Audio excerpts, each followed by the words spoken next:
నమస్తే రైతు సోదరులకు శుభోదయం. నెలతల్లి కార్యక్రమానికి స్వాగతం. రైతులు సేంద్రియ వ్యవసాయంలో సాగు చేయడానికి ఆసక్తి చూపిస్తున్నారు. కానీ పండించిన రైతులకు మాత్రం ఆశించిన స్థాయిలో ధరలు లేక మార్కెటింగ్లో ఇబ్బంది పడుతున్నారు. అలాంటి ఇబ్బందులు లేకుండా రైతు ఉత్పత్తిదారుల సంస్థల ఏర్పాటు ద్వారా సేంద్రియ ఉత్పత్తులను ఎలా అమ్ముకోవచ్చు, రైతులు ఎఫ్పిఓలు ఎలా ఏర్పాటు చేసుకోవాలనే అంశాలపై దేశీయ విత్తనాల ప్రాముఖ్యతపై మాట్లాడడానికి దేశీయ విత్తనాలతో పాటు ప్రకృతి వ్యవసాయం చేస్తున్న ప్రకృతి వ్యవసాయ రైతు, అదేవిధంగా ఎన్నో ఎఫ్పిఓలను ఏర్పాటు చేసి ఒక ఎఫ్పిఓకి చైర్మన్గా ఉన్న జక్కుల తిరుపతి గారు లైవ్లో సిద్ధంగా ఉన్నారు మనతో పాటు. మీకు ఏదైనా సందేహాలు ఉంటే స్క్రీన్పై కనిపించే నెంబర్లకు రైతులు కాల్ చేయవచ్చు. నమస్తే తిరుపతి గారు. నమస్కారం. నమస్కారం. అంటే ముందుగా రైతులు ఎఫ్పిఓలను ఏర్పాటు చేసుకోవడం వల్ల ప్రయోజనాలు ఏంటండి? ముందుగా హెచ్ఎంటీవీ నేలతల్లి ప్రేక్షకులందరికీ కూడా హోలీ పండుగ శుభాకాంక్షలు అండి. సో అనేక కార్యక్రమాలు ఇలా ఏర్పాటు చేసి రైతుల నుంచి అనేక సందేహాలు నివృత్తి చేసినట్టు హెచ్ఎంటీవీ యాజమాన్యానికి కూడా శుభాకాంక్షలు తెలియజేస్తున్నామండి. థ్యాంక్ యూ అండి. మీకు కూడా. మరియు మాకు అనేక రకాలుగా ఎఫ్పిఓలు ఏర్పాటు చేస్తూ 2 రాష్ట్రాల్లో చాలా ఎఫ్పిఓస్ ఏర్పాటు చేసి ప్రజలకి అవగాహన పరుస్తున్నటువంటి ఏకలవ్య ఫౌండేషన్ వ్యవస్థాపకులు శ్రీ వేణుగోపాల్ రెడ్డి గారు కూడా మా హృదయపూర్వక నమస్కారాలు చెప్తూ కార్యక్రమం ప్రారంభిద్దామండి. చెప్పండి. అదే ఎఫ్పిఓలు ఏర్పాటు చేసుకోవడం వల్ల రైతులకి ప్రయోజనాలు ఏంటండి? ఇప్పుడు మన భారతదేశము 75 సంవత్సరాలుగా స్వతంత్రము వచ్చినప్పటికీ 75 సంవత్సరాలు దాటుతున్నప్పటికీ కూడా రైతుల సమస్యలు ఎలా ఉన్నాయో అలాగే ఉన్నాయండి. సో ముఖ్యంగా ఈ రోజుల్లో మనం చూసుకున్నట్లయితే రైతుకి నీరు, విద్యుత్తు ఇటువంటి సౌకర్యాలు ప్రభుత్వాలు ఏర్పాటు చేసాయి. కానీ రైతుకు అత్యంత ముఖ్యమైనటువంటి మార్కెట్ని ఏర్పాటు చేయడంలో పూర్తిగా విఫలమైనట్టుగా మనం చెప్పుకోవచ్చు. ఎందుకంటే ఏ సంస్థలైనా సరే ఒక వస్తువును తయారు చేస్తే వారే ధర నిర్ణయిస్తారు. కానీ వ్యవసాయ రంగానికి వచ్చేసరికి రైతు తయారు చేసినటువంటి, రైతు పండించినటువంటి ఉత్పత్తులకి రైతు ధరను నిర్ణయించలేకపోతున్నాడు మార్కెట్లో. సో ఇటువంటివి అన్నీ కూడా ఎఫ్పిఓస్ ద్వారా అయితే మనకు మార్కెట్లో మనము తను ఒక ధరను నిర్ణయించి తను పండించిన పంటను ప్రాసెస్ చేసి ధర నిర్ణయించుకునే అవకాశం ఉంటుంది. కనుక ఎఫ్పిఓస్ యొక్క ఆవశ్యకత చాలా ఉంటుందండి. అంటే ఎఫ్పిఓల ద్వారా రైతులకు ప్రభుత్వం నుంచి ఎటువంటి సహకారం ఉంటుందా? ఒకవేళ ఏర్పాటు చేసుకుంటే ఏ విధంగా ఏర్పాటు చేసుకోవాలి? ఉంటుందండి. ఇప్పుడు మనకు 2019లో కేంద్ర ప్రభుత్వం మనకు దాదాపుగా 6,800 కోట్ల రూపాయల బడ్జెట్ని మనకి ఎఫ్పిఓస్ని ఏర్పాటు చేసుకోవడానికి, దాదాపుగా ఒక 10,000 ఎఫ్పిఓస్ని కొత్తగా ఏర్పాటు చేసుకోవడానికి మనకి గవర్నమెంట్ మనకి నిర్ణయించింది. సో దాంట్లో భాగంగా మనకు ఒక 9 రకాల జాతీయ సంస్థల్ని నాబార్డ్, ఎస్ఎఫ్ఏసి, ఎన్సిడిసి లాంటి సంస్థలతోటి ఏర్పాటు చేయడం జరుగుతుంది. స్థానిక ఎన్జిఓల సహకారంతో ఇవన్నీ ఏర్పాటు చేస్తుంది. సో దీంట్లో ప్రభుత్వ సహకారం ఏముంటుందంటే, ఒక ఎఫ్పిఓ ఏర్పాటు చేసుకున్నప్పుడు దాని రిజిస్ట్రేషన్ ఖర్చులు, తర్వాత ఎఫ్పిఓ యొక్క మెయింటెనెన్స్ కోసము అకౌంటెంటు, సిఇఓ ఆఫీస్ కానీ, ఫర్నిచర్స్ కానీ ఇటువంటివన్నీ కూడా స్థానికంగా రైతులు ఎఫ్పిఓ ఏర్పాటు చేసుకుంటారంటే ప్రభుత్వం నుంచి దాదాపుగా 18 లక్షల రూపాయల డబ్బును ఆ ఎఫ్పిఓ పైన ఖర్చు పెట్టడానికి ముందుకు వస్తుంది గవర్నమెంట్. సో దాంట్లో భాగంగా 10,000 ఎఫ్పిఓస్ని ప్రమోట్ చేయడం కూడా ఉద్దేశం అదే ప్రభుత్వంది. సో అట్లా ప్రభుత్వము ఒక దాదాపుగా మనకు 18 లక్షల రూపాయలు ఒక ఎఫ్పిఓ ఏర్పాటు చేసుకుంటే దానికి బడ్జెట్ ఇస్తుందండి. దానికి అంటే సాధారణంగా సేంద్రీయ వ్యవసాయం ఈ మధ్య చాలా మందికి ఇంట్రెస్ట్ ఉంటుంది, సేంద్రీయ వ్యవసాయం చేస్తున్నారు. కానీ చేసిన దానికి ఎఫ్పిఓలు ఎలా ఏర్పాటు చేసుకోవాలి, అసలు దాని గురించి చాలా మందికి అవగాహన లేకుండా ఉంటుంది. అసలు ఏర్పాటు చేసుకోవడానికి నీడ్స్ ఏమైనా ఉంటాయా? మినిమం బేసిక్ రిక్వైర్మెంట్స్ ఏమైనా ఉంటాయా? ఉంటాయండి. ఇప్పుడు మేము కూడా మొట్టమొదటి నుంచి, అంటే 2015 నుండి సేంద్రియ వ్యవసాయం చేస్తున్నాము.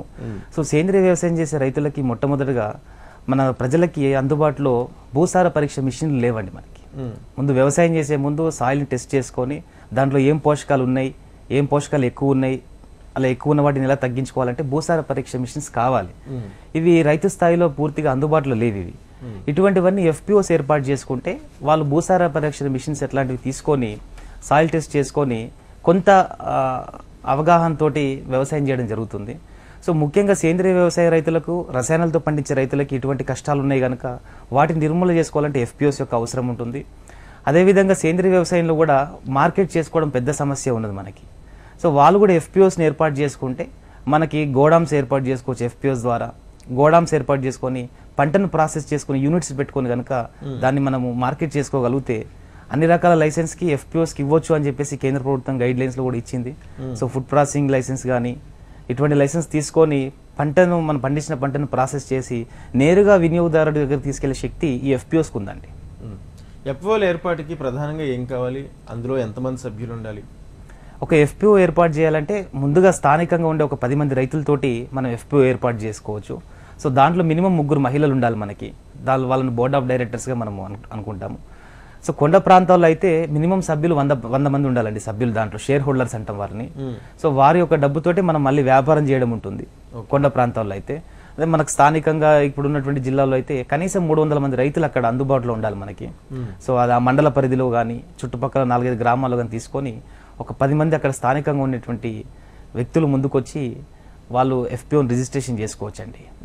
అంటే దీని నుంచి రైతులకి మీరు అన్నట్టుగా ఇందాక మిషనరీస్ కానీ లేకపోతే భూసార పరీక్షలు చేసే యంత్రాలు కానీ ఇవన్నీ అన్నారు, ఇంకా ఎటువంటి లబ్ధి చేకూరుతుంది రైతులకి డైరెక్ట్గా వచ్చే ఈ లబ్ధి ఏంటి?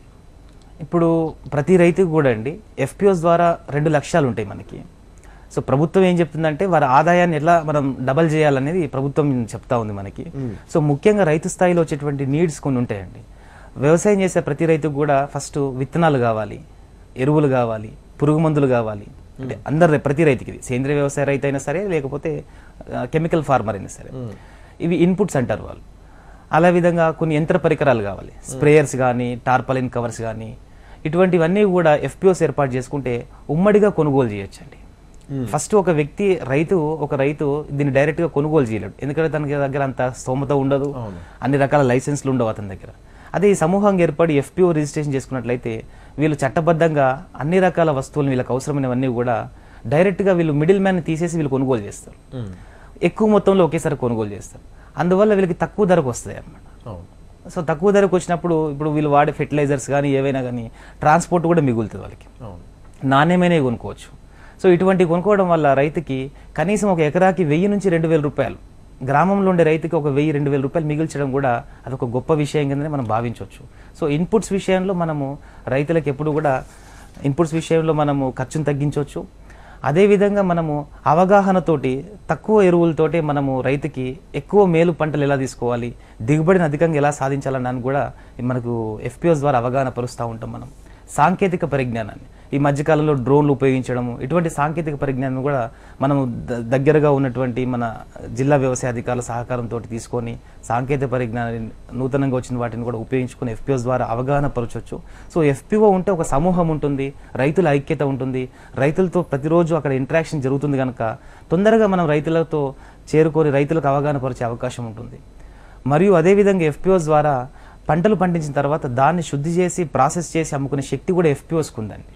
సో ఇది మెయిన్గా ప్రధానంగా రైతుకి ఏంటంటే పెట్టుబడి ఖర్చు తగ్గించడము, అవగాహన పరిచి సాంకేతిక పరిజ్ఞానంతో మంచి దిగుబడులు తీయడం, రైతుకి దిగుబడులు తీసిన అనంతరము కన్జ్యూమర్కి రీచ్ అయ్యే వరకు కూడా ఎఫ్పిఓస్ ప్రముఖ పాత్ర పోషిస్తాయండి మనకి. ఓకే, మనతో పాటు రైతు సుబ్రహ్మరెడ్డి గారు ఉన్నారండి నంద్యాల నుంచి ఫోన్ లైన్లో.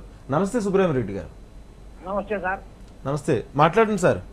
తిరుపతి గారు ఉన్నారు, మీ సమస్య ఏంటి చెప్పండి. సార్ 10 మంది కలిసి 3 మహిళలతో ఉండాలా అంటే గ్రూపు, అవునండి, అది ఏ విధంగా కనకాలం చేస్తుంది సార్? ఒక గ్రూప్ ఏ విధంగా ఏర్పాటు చేయాలనేది అంతే సార్. ఓకే, అయ్యో నమస్కారము. మీ దగ్గర ఉన్నటువంటి రైతులు ఒక 10 మంది రైతులు మీరు స్థానికంగా ఉండే వాళ్ళని తీసుకొని దాంట్లో మినిమం 3 మహిళలు ఉండాలన్నమాట. స్థానికంగా ఉండే 3 మహిళా రైతులు ఉండాలి. వారి పేరు మీద అక్కడ కొంత భూమి ఉండాలి స్థానికంగా. మరియు వారికి అక్కడ local Aadhaar card, pan card, bank account ఉన్నట్లయితే కనుక వీటన్నిటిని తీసుకొని మీకు స్థానికంగా ప్రతి జిల్లాకి మనకి నాబార్డ్ అధికారి ఉంటారండి, వారిని సంప్రదించినట్లయితే మీకు ఎఫ్పిఓ ఎలా ఏర్పాటు చేసుకోవాలి, మినిస్ట్రీ ఆఫ్ కార్పొరేషన్ ఎట్లా రిజిస్ట్రేషన్ చేసుకోవాలి అని చెప్పేసి మీకు తెలియజేస్తూ ఉంటారు. లేదా మీ చుట్టుపక్కల కూడా ఎవరైనా ఎఫ్పిఓస్ ఏర్పాటు చేసిన వాళ్ళు ఉంటారు. వీళ్ళకి ప్రతి జిల్లాలో కొన్ని ఎఫ్పిఓస్ రిజిస్టర్ అయి ఉంటాయండి ఆల్రెడీ. సో అక్కడ ఉండే స్థానికంగా ఎన్జిఓలను కూడా కలిసినా కానీ వాళ్ళు పూర్తి సహకారం అందిస్తారండి రైతులకి. అంటే భూమి ఎంత మొత్తం భూమి ఉండాలి ఒక ఎఫ్పిఓ ఏర్పాటు చేయాలంటే? 10 మంది సభ్యులకు కలిపి ఎంత మొత్తం భూమి ఉండాలి? సో ఎఫ్పిఓకి భూమి అనేది ఒక లిమిట్ ఏం లేదండి. ఇది ఒక గ్రామంతో ప్రారంభించి ఒక మండలం వరకు, ఒక జిల్లా వరకు వెళ్ళొచ్చండి. ఇప్పుడు మన ఉమ్మడి కరీంనగర్ జిల్లాలో ములకనూరు సొసైటీ ఉందండి మనకి.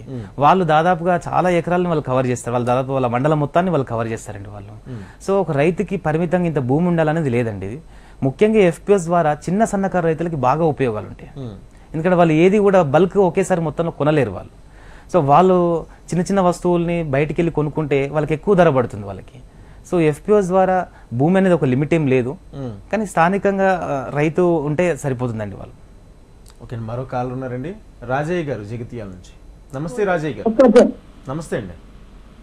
సార్ ఈ ఎఫ్ఓలు స్టార్ట్ చేయాలంటే సార్ ఏమన్నా ప్రభుత్వ పరంగా ఏమన్నా సహాయ సహకారాలు వస్తాయా సార్? చాలా మటుకు ఐకేపీలు ఇవన్నీ ఉండగా కూడా ఏం సక్సెస్ అయితే లేదు. మరి రైతులతోటి ఇది సాధ్యం అవుతుందా? తర్వాత ఈ ప్రభుత్వ వ్యవస్థలో కూడా ఈ కోఆపరేటివ్ వ్యవస్థలు ఉన్నది. మరి ఆ కోఆపరేటివ్ వ్యవస్థ కూడా సక్రమంగా ఏమైనా యూరియానే ఇస్తుంది. ఆ యూరియా ఒకటి మరి దాంతో ఈ సేంద్రియ ఎరువులు అయితే అసలే ఇస్తలేదు. మరి దీని ద్వారా సాధ్యమవుతుందని తమరు ప్రార్థిస్తూ వారిని అడుగుతున్నారు సార్. రాజయ్య గారు నమస్కారం అండి. మీరు చక్కటి ప్రశ్న వేశారు. సో గతంలో కూడా ఈ కోఆపరేటివ్ సిస్టమ్ ఉందండి మనకి. ఐకేపీ సెంటర్స్ కోఆపరేటివ్ సిస్టమ్స్ ఉన్నాయి. సో వాటిలో కోఆపరేటివ్ సిస్టమ్లో ఏంటంటే దాన్ని కొంత మార్పు చేశారండి మన భారత ప్రభుత్వం కూడా. 2003 వరకు ఉన్నటువంటి కోఆపరేటివ్ వ్యవస్థలో కేవలం రైతులకు కొన్ని ఫెర్టిలైజర్స్ ఇవ్వగలుగుతారు వాళ్ళు. సో దీంట్లో కొంచెం రాజకీయ ప్రమేయం ఎక్కువ కావడము, ప్రభుత్వ ప్రమేయం ఎక్కువ అవడం వల్ల స్థానికంగా ఉండే రైతుల యొక్క కష్టాలను వాళ్ళు తీర్చుకోలేకపోయారు, వాళ్ళ అవసరాలని. సో అందువల్ల దాన్ని కొంత మార్పు చేసి ఇది రైతులే దీన్ని పరిపాలన చేసుకోవాలి, రైతులే వాళ్ళ అవసరాలను ఏం కావాలో గుర్తించుకొని వాళ్ళే పెట్టుబడిదారులుగా మారి వాళ్ళకి కావాల్సిన వస్తువులను ఏదైనా తెచ్చుకోవడానికి వీలుగా 2003లో డాక్టర్ వైకే అలాగ్ గారు అండి ఒక కమిటీ వేసింది కేంద్ర ప్రభుత్వం. దాని ద్వారా పూర్తిగా స్వతంత్ర ప్రతిపత్తితోటి ఎఫ్పిఓస్ ఏర్పాటు చేయాలి, ఆ షేర్ హోల్డర్స్ యొక్క ఇష్టానుసారమే వారు నిర్ణయించుకోవచ్చనే ఉద్దేశంతో ఎఫ్పిఓస్ ఏర్పాటు చేసుకోవడానికి ఇచ్చారు. అట్లా కోఆపరేటివ్ సిస్టానికి ఎఫ్పిఓస్కి కొంత డిఫరెంట్ ఉందండి. మనకి ఎఫ్పిఓస్లో పూర్తి స్వేచ్ఛ స్వాతంత్రం అంతా కూడా అక్కడ ఉన్నటువంటి డైరెక్టర్స్ పాలక వర్గము ఆ షేర్ హోల్డర్స్ పట్ల మనకు డిసైడ్ అయి ఉంటుంది. అదేవిధంగా సేంద్రియ ఎరువులు కానీ ఏమైనా కావాలంటే ఎఫ్పిఓస్ ద్వారా వాళ్ళు కొనుగోలు చేయొచ్చండి. వాళ్ళు దాంట్లో ఏమి ఇబ్బంది లేదు దానికి. గతంలో కోఆపరేటివ్ సిస్టమ్స్లో కానీ మిగతా చోట్ల ఇంకొక మనకు ఒక వెసులుబాటు ఏమి ఇచ్చారంటే వాళ్ళు దేన్ని ఒక పంటను కొనుగోలు చేసి తొందరగా ప్రాసెస్ చేసి అమ్ముకునే వ్యవస్థ ఎక్కువ లేదండి. ఇది ఎఫ్పిఓలో ఉందండి. స్థానికంగా ఉండే రైతులు ఏ పంట పండిస్తున్నారో, ఇప్పుడు ఉదాహరణకి సిద్దిపేట జిల్లాలో మేముండే దగ్గర వరి పండిస్తున్నాం. సో ఇప్పుడు మేము ఏం ఆలోచిస్తున్నాం, ఎక్కువ వరితో ఏమేమి ఉత్పత్తులు తయారు చేయొచ్చు, అటుకులు తయారు చేయొచ్చు, మురుమురాలు తయారు చేయొచ్చు, ఇడ్లీ రవ్వ తయారు చేయొచ్చు. ఇట్లా మాకు దగ్గరలో ఉన్నటువంటి పంటను మేము ప్రాసెస్ చేయడానికి ఆలోచిస్తున్నాం. బాస్మతి పండిస్తే హైదరాబాద్కి దగ్గరగా ఉంటాం కనుక బాస్మతిని ఏమైనా మేము సప్లై చేయగలుగుతామా, రైతుల యొక్క ఆదాయాన్ని ఎట్లా పెంచడం అనేది ఎఫ్పిఓ ఆలోచిస్తుందండి. అట్లా అంటే ఇక్కడ ఇంకొక సమస్య ఏంటంటే దాదాపుగా 50% పైనే కౌలు రైతులు ఉంటుంటారు. అవునండి. అందరూ భూమున్న భూస్వాములు వ్యవసాయం చేయడం, కౌలు రైతులు ఎక్కువ శాతం ఉంటారండి. సో కౌలు రైతులకి ఏ విధంగా ఇది హెల్ప్ అవుతుందండి? కౌలు రైతులకు కూడా ఏంటంటే దీంట్లో ఎఫ్పిఓలో సభ్యత్వం తీసుకుంటారు. వాళ్ళు దాదాపుగా 1000 రూపాయల నుంచి 2000 మధ్యలో సభ్యత్వం కట్టి ఎఫ్పిఓలో సభ్యత్వం తీసుకుంటారు. సో వాళ్ళు కూడా మన భూమి ఉన్నటువంటి రైతులు ఏ విధంగా అయితే ఇక్కడ నుంచి వచ్చే ప్రయోజనాలు వాళ్ళు లబ్ధి పొందుతారో అదే విధంగా కౌలు రైతులకు కూడా అదే లబ్ధి ఉంటుందండి. దీంట్లో అందరూ ఎవరైనా సరే షేర్ హోల్డర్స్ అందరూ సమానమే.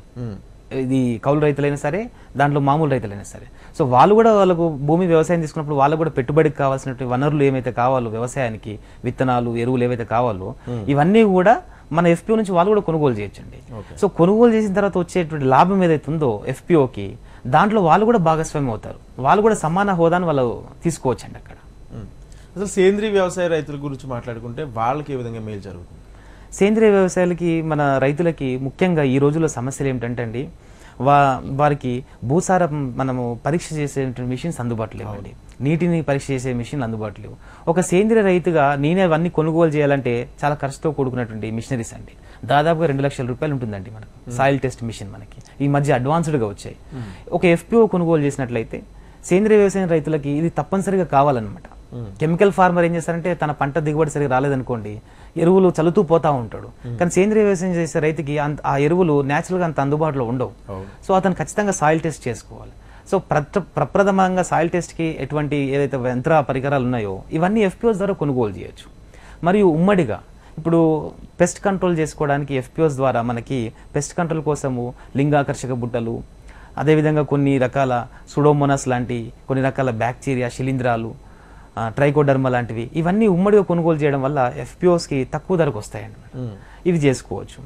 మరియు దాంతోపాటు కెమికల్స్తో పండించే రైతు ఈరోజు ఇప్పుడు సిద్దిపేట జిల్లా కానీ తెలంగాణ ప్రాంతంలో కానీ వరి పండిస్తున్నారు. ఎక్కువ పండించిన పంటను ఇమీడియట్లీ వాళ్ళ ఐకేపీ సెంటర్స్కో ప్రభుత్వానికి అమ్మేస్తున్నారండి. వాళ్ళకి ఆ సమస్య లేదు అక్కడ. కానీ సేంద్రియ వ్యవసాయం చేసే ప్రతి రైతు కూడా తన పంట నిలువ పెట్టాలి.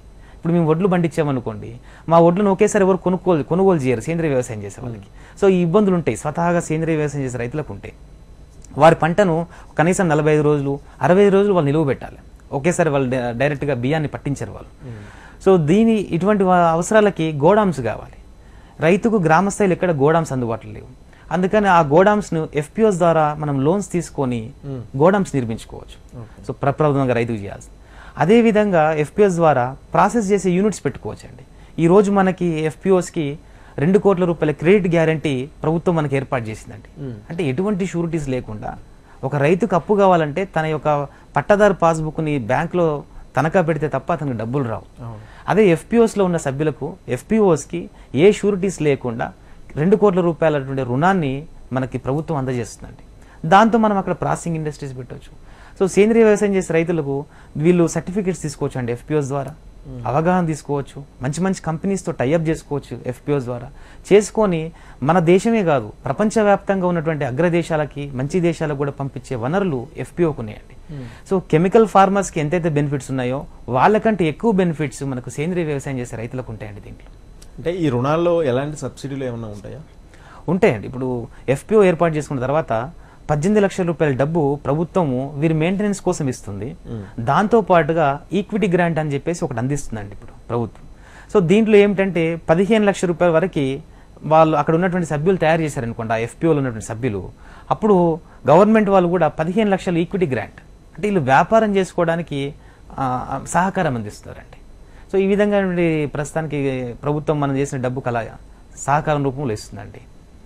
అదేవిధంగా సబ్సిడీస్ రూపంలో వస్తే ఈ మధ్యకాలంలో మనకి చూసినట్లయితే డ్రోన్స్ ఉన్నాయండి. ఇప్పుడు ఎక్కువ టెక్నాలజీ యూజ్ చేస్తూ మనం డ్రోన్స్ ఉన్నాయి. ప్రభుత్వం కూడా నానో యూరియా ఇటువంటివన్నీ ఎక్కువ ఖర్చు అవుతున్నాయి. మామూలు యూరియా తయారు చేయాలంటే విచ్చలవిడిగా వాడుతున్నాడు. ఆ యూరియా భూమిలోకి వెళ్ళిన తర్వాత ఎంతైతే పర్సంటేజ్ మొక్కకు ఉపయోగపడిన తర్వాత మిగిలినంతా కూడా భూమిని కలుషితం చేస్తున్న ఉద్దేశంతో ఇఫ్కో వారు ఇప్పుడు నానో యూరియా తయారు చేశారండి.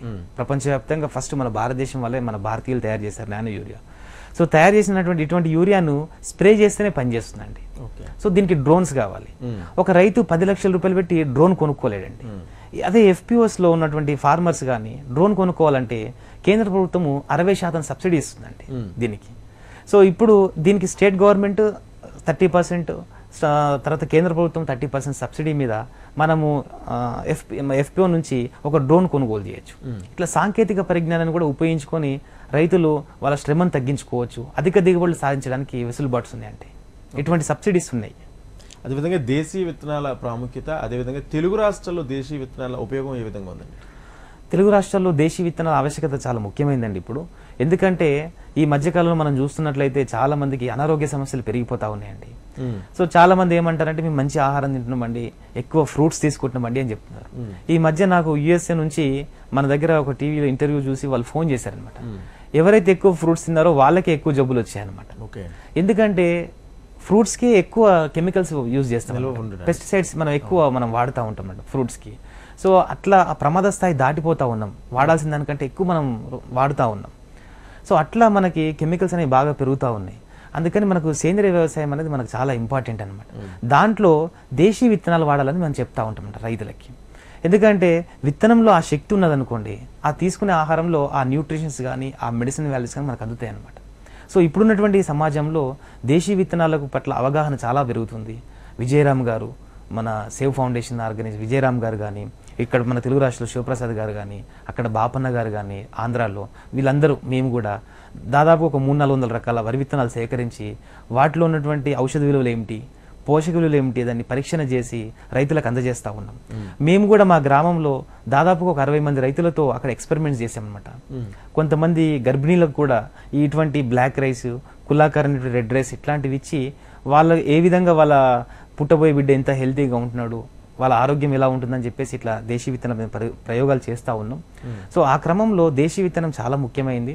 ఎందుకంటే మనం తీసుకునే ఆహారంలో ఎప్పుడైతే ఆ న్యూట్రిషన్ వాల్యూస్, ఆ మెడిసిన్ వాల్యూస్ ఉంటాయో అప్పుడు మనం తీసుకున్న ఆహారం ద్వారా మనకు ఆ శక్తి అనేది వస్తుంది, ఆరోగ్యంగా ఉండడానికి ఆస్కారం ఉందండి. అంటే దేశీ వరిలో ఎలాంటి రకాలకు డిమాండ్ ఉంటుందండి? దేశీ వరిలో వచ్చేసి మనకు 3 రకాలుగా మనం విభజన చేస్తామండి. ఒకటి అత్యంత ఔషధ విలువలు ఉన్నటువంటి బియ్యం కింద ఒకటి తీసుకుంటాం మనము. రెండవది వచ్చేసి సెంటెడ్ వెరైటీ కింద తీసుకుంటాము. మూడోది వచ్చేసి నార్మల్గా రోజువారీ తినేటువంటి తెల్ల బియ్యాలు ఉంటాయి అనమాట. సో ఈ ఔషధ విలువలు ఉన్నటువంటి బియ్యానికి చాలా డిమాండ్ ఉందండి ఇప్పుడు మనకి. ఎందుకంటే ఇప్పుడు అనారోగ్య సమస్యలు బాగా పెరిగినాయి. సో దాంట్లో ఎక్కువ కూడా బ్లాక్ రైస్కి బాగా డిమాండ్ ఉందండి ఈ రోజుల్లో. ఎందుకంటే ఈ బ్లాక్ రైస్లో మనకు ఉన్నటువంటి గుణాలు ఏమిటంటే మనకి దాదాపుగా నేను బ్లాక్ రైస్లో ఒక 8 నుంచి 9 రకాలు మేము పండించడం జరిగిందండి. బ్లాక్ రైస్లో ఇన్ని రకాలు ఉంటాయని కూడా సామాన్య ప్రజలకు ఎక్కువ తెలియదు. సో దీంట్లో ప్రత్యేకత ఏమిటంటే ఈ బ్లాక్ రైస్లో ఇది కంప్లీట్గా బ్లాక్ కలర్లో ఉండడం వల్ల యాంటీ ఆక్సిడెంట్స్ ఎక్కువగా ఉంటాయండి దీంట్లో. ఈ యాంటీ ఆక్సిడెంట్స్ ఎక్కువగా ఉండడం వల్ల మన ఇమ్యూనిటీ బాగా డెవలప్ చేస్తుంది. ఇమ్యూనిటీ డెవలప్ అయినప్పుడు ఈ మధ్య మనం చూస్తున్నట్టయితే ఈ కోవిడ్ లాంటివి ఇవన్నీ వైరస్ ద్వారా వచ్చే వ్యాధులు. సో భవిష్యత్తులో కూడా ఇంకా చాలా వ్యాధులు ఇలా మనకు వచ్చే అవకాశాలు ఉన్నాయి మనకి. సో వీటన్నిటికీ మూలము ఇమ్యూనిటీ లోపించడం అండి. సో ఈ ఇమ్యూనిటీ అనేది మనకి ఎప్పుడూ కూడా ఇటువంటి బ్లాక్ రైస్ లాంటివి తీసుకుంటే, ఈ యాంటీ ఆక్సిడెంట్స్ ఎక్కువ ఉన్న ఆహారం తీసుకుంటే మనకు బాగా ఇమ్యూనిటీ డెవలప్ అయ్యి మనకి ఇటువంటి వ్యాధులు ఎదుర్కొనే శక్తి పెరుగుతుంది. అదేవిధంగా ఈ రోజుల్లో మన దేశంలో క్యాన్సర్ బాగా పెరుగుతుందండి. ఆ క్యాన్సర్కి కూడా మనకి ఈ యాంటీ ఆక్సిడెంట్స్ ఎక్కువ ఉన్న ఆహారం తీసుకుంటే క్యాన్సర్ కూడా మనం నిర్మూలించుకోవచ్చు. మనతో పాటు మరో రైతు ఉన్నారండి, శ్రీనివాస్ రెడ్డి గారు, రంగారెడ్డి నుంచి. శ్రీనివాస్ రెడ్డి గారు నమస్తే. చెప్పండి శ్రీనివాస్ రెడ్డి గారు. బ్లాక్ రైస్ కదా, ఎక్కడ దొరుకుతుంది బ్లాక్ రైస్ అండి? శ్రీనివాస్ రెడ్డి గారు నమస్కారము. మీకు బ్లాక్ రైస్ కావాలంటే మాది సిద్దిపేట జిల్లా అండి, చేర్యాల మండలం, నాగపురి గ్రామం. నా యొక్క ఫోన్ నంబర్ వచ్చేసి 9000269724. మీరు వీలు చూసుకొని ఒకసారి ఫోన్ చేయండి. మీకు బియ్యం కావాలన్నా విత్తనాలు కావాలన్నా మేము పంపిస్తూ ఉంటామండి మీ అడ్రస్కి. అంటే ఏంటి ఈ మొన్న సాధారణ రైస్కి దీని గురించి కూడా ఇందాక మీరు అన్నట్టుగా చాలా మందికి తెలియదు. రైస్ అంటే సాధారణ రైస్ తెలుసు, లేదంటే బ్రౌన్ రైస్ తెలుసు. ఈ బ్లాక్ రైస్లోనే 10 రకాలు ఉండడం, దీనికి దానికి ఆ వ్యత్యాసం ఏంటి? సో బ్లాక్ రైస్లో కూడా బేర్ చేసే పరిస్థితి ఉంటుందా? ఉంటుందండి, ధర విషయంలో కూడా ఉంటుంది. ఫస్ట్ ఈ బ్లాక్ రైస్ అనేవి మనకు వేదకాలం నుంచి ఉన్నాయండి, మన వేదాల్లో కూడా ఉంటాయండి. ఈ బ్లాక్ రైస్ గురించి ఉంటాయి అనమాట. దాంట్లో కృష్ణ అనే పదాన్ని సంబోధించారు మనకి. ఇది నలుపు రంగులో ఉంటుంది కనుక, కృష్ణుడు రంగులో ఉంది కనుక ఈ బియ్యానికి ఆ విధమైనటువంటి ఇచ్చారు. సో మన వేదాల్లో బ్లాక్ రైస్ గురించి, అదేవిధంగా రెడ్ రైస్ గురించి, నవారా ఉందండి రెడ్ రైస్. దాని పేరు సంస్కృతంలో నివారణ అని ఉందన్నమాట, చాలా రకాల జబ్బులు నివారిస్తుందని చెప్పేసి. సో ఎప్పటి నుంచో మనకు పూర్వకాలం నుంచి మన భారతదేశంలో ఉంది. ముఖ్యంగా మనకు ఈ ఆసియా ఖండంలో, చైనా లాంటి ప్రాంతాల్లో, మన మణిపూర్ లాంటి స్టేట్లో ఎక్కువ బ్లాక్ రైస్ పండించారు. సో దీన్ని హిస్టారికల్గా కూడా పూర్వం రాజులు దీన్ని తినేవాళ్ళండి. మన దగ్గర కూడా శ్రీకృష్ణదేవరాయలు లాంటి వాళ్ళు, సో అటువంటి పరిపాలన విభాగంలో ఉండేవాళ్ళు, అత్యంత శక్తివంతంగా దృఢంగా ఉండేవాళ్ళు తినాలని చెప్పేసి ఈ బ్లాక్ రైస్ని కూడా కొంత గుప్తంగా దాచుకున్న తిన్నారు వాళ్ళు. సో ఇది ఇప్పుడు ఈ రోజు ప్రజలకు అది అత్యవసరం కనుక దాన్ని బయట పెట్టాల్సిన అవసరం వచ్చింది, ప్రచారం చేయాల్సి వచ్చింది. సో ఈ బ్లాక్ రైస్లో ఇన్ని పోషకాలు ఉన్నాయి, ఇన్ని మెడిసిన్ వాల్యూస్ ఉన్నాయని చెప్పేసి శాస్త్రీయంగా కూడా నిర్ధారణ అయ్యింది. దీనికి GI ట్యాగ్ కూడా ఇవ్వడం జరిగిందండి ప్రభుత్వం వారు. అయితే ఇది పండించినప్పుడు ఏమవుతుందంటే ఈ బ్లాక్ రైస్ దిగుబడి తక్కువ వస్తుందండి. కొంచెం సాధారణ వరి పోలిస్తే ఇప్పుడు మనకు మామూలు వరి 20 క్వింటాలు పండి అనుకోండి, ఇది దాంట్లో సగం పండుతుంది అండి, 10 క్వింటాలు పండుతాయి. అందువల్ల దీన్ని సాధారణ బియ్యం కంటే కొంచెం ఎక్కువ ధరలో దీన్ని ఉండడం జరుగుతుందండి. సో అందుకని ధర పెరుగుతుంది అన్నమాట, దిగుబడి తక్కువ రావడం వల్ల. దాన్ని రెగ్యులర్ గా ఇప్పుడు ఈ రైస్ ని ఎలా తింటున్నామో దాన్ని కూడా అలాగే తినొచ్చు? తప్పకుండా తినొచ్చండి. ఈ మధ్యకాలంలో మనము ఇప్పుడు సమ్మర్ స్టార్ట్ అయింది కనుక ఈ బియ్యాన్ని ఉదయం నానబెట్టేసి రాత్రి అన్నం వండేసుకుని దాంట్లో పాలు పోసి పెరుగు తోడేసేస్తే చద్దన్నం కింద మారుతుందండి, ఫర్మెంటెడ్ రైస్. దీన్ని మార్నింగ్ తీసుకున్నట్లయితే మనకు చాలా ఔషధ విలువలతో ఉన్నట్టుంటాయండి. సో ఈ బ్లాక్ రైస్ ని 3 పూటలా తినొచ్చండి. స్పెషల్లీ డయాబెటీస్ పేషెంట్ కూడా తీసుకోవచ్చండి. ఎందుకంటే మనకు 70% కంటే ఎక్కువ గ్లైసిమిక్ ఇండెక్స్ ఉన్న ఆహారాన్ని డయాబెటీస్ పేషెంట్ తీసుకోవద్దు. సో కానీ దీంట్లో అత్యంత low glycemic index millets plus Navara red rice కంటే కూడా తక్కువ గ్లైసిమిక్ ఇండెక్స్ ఉంటుంది. ఓకే, మరో కాలర్ ఉన్నారండి మనతో పాటు, గణేష్ గారు సిద్దిపేట నుంచి. నమస్తే గణేష్ గారు. నమస్తే, మాట్లాడండి. నమస్కారం గణేష్ గారు. యాక్చువల్లీ మనం ఎస్పీఓ అంటున్నాం కదా, ఎస్పీఓ విషయంలో ఒక విషయం ఏంటంటే, అంటే చాలా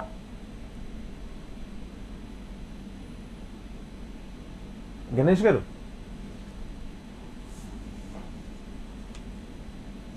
మాట్లాడండి. ఓకే, కాల్ కట్ అయింది. అయితే కూరగాయల సాగులో దేశీయ విత్తనాల ప్రాముఖ్యత ఏ విధంగా ఉంటుంది కూరగాయల పండించే విషయంలో? కూరగాయలు కూడా అంతేనండి. దేశీయ విత్తనాల్లో మనకు ఎప్పుడు కూడా గుర్తుపెట్టుకోవాల్సిందంటే, మనకు ఈ హైబ్రిడ్ దాంట్లో కానీ వీటిలో కూడా దిగుబడి ఎక్కువ రావచ్చు, కానీ వాటితో పాటు తెగుళ్ళు ఎక్కువ వస్తాయండి, ఎరువులు కూడా ఎక్కువ వేయాల్సి వస్తుంది. సో దేశీయ విత్తనాలకి ఏంటంటే కొంచెం తెగుళ్ళు తక్కువ వస్తాయి దేశీయ విత్తనాలకి. అదేవిధంగా ఎరువులు కూడా ఎక్కువ ఇవ్వాల్సిన అవసరం లేకుండా మనం పంటలు తీసుకోవచ్చండి. మనము ముఖ్యంగా ఏంటంటే దానిలో మన ఆరోగ్యానికి సంబంధించిన పోషక విలువలు ఉంటాయన్నమాట. దేశీయ విత్తనాలు తీసుకొని అలా మనం వేసుకోవచ్చు. సో దాంట్లో భాగంగా మనకు దేశీయ విత్తనాలు ఒకసారి మనం విత్తనం తీసుకొని వేసినట్లయితే నెక్స్ట్ టైం మళ్ళీ విత్తనం కొనాల్సిన అవసరం రాదండి. మన భూమిలో మన భూమికి అలవాటైనటువంటి మన వాతావరణానికి అలవాటైనటువంటి పంటలో మనమే మేలు రకము ఆ పండ్లను కానీ కూరగాయలు కానీ తీసుకొని దాంట్లో నుంచి మనం విత్తనాన్ని తయారు చేసుకునే వెసులుబాటు దేశీ విత్తనానికి ఉంటుందండి. సో దేశీ విత్తనం మొక్కకి కొంత ఇమ్యూనిటీ కూడా ఎక్కువ ఉంటుంది అనమాట సాధారణంగా. సో తెగులు కూడా తక్కువ వచ్చే అవకాశం ఉంటుందండి. సో కూరగాయల్లో కూడా మనము కూరగాయలు పండ్ల జాతిలో కూడా దేశీ విత్తనాలని మనం ఎప్పుడు ప్రమోట్ చేయొచ్చండి. అది రైట్. థ్యాంక్ యూ అండి. థ్యాంక్ యూ తిరుపతి గారు. అయితే రైతులకు సంబంధించి అనేక సమస్యలకి సమాధానాలను తిరుపతి గారు అందించారు. ఇది వాళ్ళ నెలతల్లి కార్యక్రమం. చూస్తూనే ఉండండి HM TV.